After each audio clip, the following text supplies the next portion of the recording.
ये जो 3 कानून हैं, ये किसान को खत्म करने के कानून हैं। हो रहा है, एक तरफ नरेंद्र मोदी जी हैं, उनके 2-3 उद्योगपति मित्र हैं, और दूसरी तरफ हिंदुस्तान है। बात यह है कि आज मीडिया उठाता नहीं, तो हिंदुस्तान को यह बात समझ नहीं आ रही। किसान को बात समझ आ गई कि हमारी आजादी जा रही है और वो खड़ा हो गया है, मगर हिंदुस्तान को यह बात अभी नहीं समझ आ रही। हिंदुस्तान को यह बात समझ नहीं आ रही कि अगर किसान की आजादी गई, अगर किसान का हक गया, तो फिर अगला कदम मिडिल क्लास, अगला कदम वर्कर, अगला कदम आईटी प्रोफेशनल। तो नहीं समझ रहे हैं, क्योंकि नरेंद्र मोदी सोचते हैं कि किसान को पता है क्या हो रहा है अभी, और मेरे किसान भाइयों को यह समझना पड़ेगा, टाइम जाया किया जा रहा है, आपको थकाया जा रहा है, आपको थकाया जा रहा है, आपको वहां बैठाया गया है, और आप वो सोचते हैं कि किसानों में शक्ति नहीं है। वो सोचते हैं ये 10 दिन में, 15 दिन में, 20 दिन में चले जाएंगे, क्योंकि बेसिक जो रिस्पेक्ट होती है, बेसिक जो इज्जत होती है, नरेंद्र मोदी जी किसान की इज्जत नहीं करते।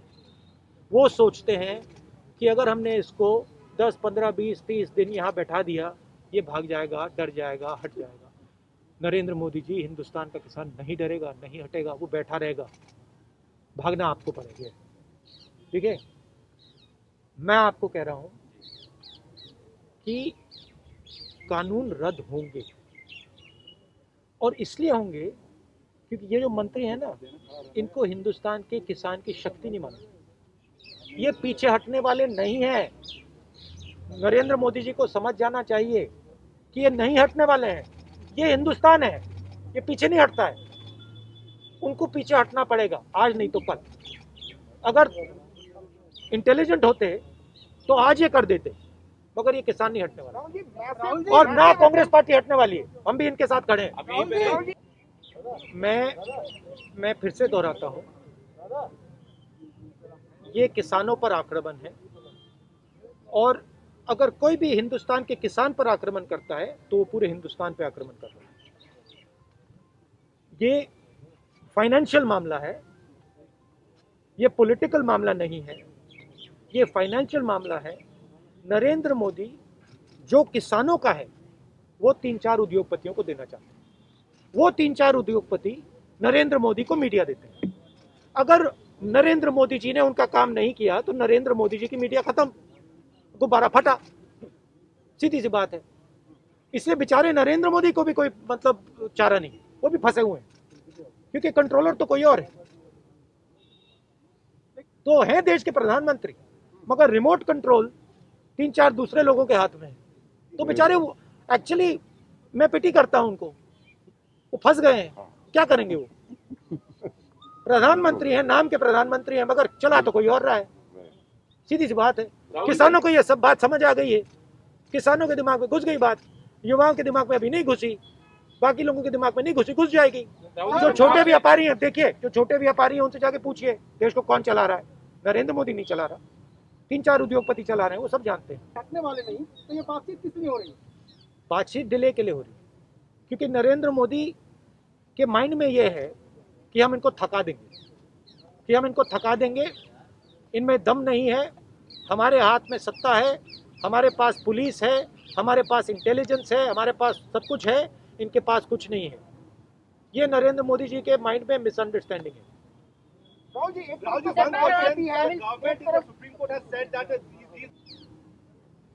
देश के किसान खालिस्तानी हो गए, मतलब क्या बात बोल रहे हैं आप? लाखों लोग, मतलब लाखों किसान बाहर आए हैं, आप उनको खालिस्तानी बोल रहे हैं? मतलब शर्म तो करिए। उनके भाई आर्मी में है सारे। हाँ, और उनके जो मतलब बेटे मतलब बॉर्डर पे खड़े हुए हैं। चाइना जो अंदर आया है, क्या नरेंद्र मोदी खड़े हैं वहां पे? नरेंद्र मोदी ने कुछ नहीं बोला ही नहीं। चाइना में मतलब हजारों किलोमीटर जमीन ले रखी है, किसके बेटे वहां खड़े हैं? वो खालिस्तानी है क्या? क्या बात कर रहे हैं? सरकार आपके रैली पे बैरिकेड लगाती है आपके प्रोटेस्ट करने के लिए, दूसरी तरफ बीजेपी के मंत्री और उनके नेता ये कहते हैं कि जब आप बाहर जाते हैं तो वो कहते हैं राहुल जी किसानों का साथ छोड़ के चले गए। देखिए भैया, मैंने आपसे कहा है यहाँ पे आप किसानों की बात कीजिए, ठीक है। पंजाब में किसने शुरू किया ट्रैक्टर शुरू राहुल जी ने। Listen, my point is you please keep the discussion on the farmers. Sir, सरकार ये भी कह रही कि एपीएमसी एक्ट कांग्रेस गवर्नमेंट लेके आई थी। अब हो गया भैया, एपीएमसी एक्ट कांग्रेस गवर्नमेंट लेके आई थी। किसानों का सबसे पहले एपीएमसी एक्ट का समर्थन आपने किया था, लेकिन हम उसको अब इम्प्लीमेंट कर रहे हैं। देखिए भैया, सब कुछ कांग्रेस ने किया, मगर मैं आपको एक बात बता देता हूँ, सब कुछ कांग्रेस पार्टी ने किया। कांग्रेस पार्टी ने आजादी दी, कांग्रेस पार्टी ने इंस्टीट्यूशंस बनाए, कांग्रेस पार्टी ने सब कुछ किया। इस बात को मैं एक्सेप्ट करता हूँ, इसके मैं अगेंस्ट हूँ। मेरा मेन पॉइंट ये है कि ये जो कानून है, ये 3 कानून रद्द होंगे, मेन पॉइंट। Thank you.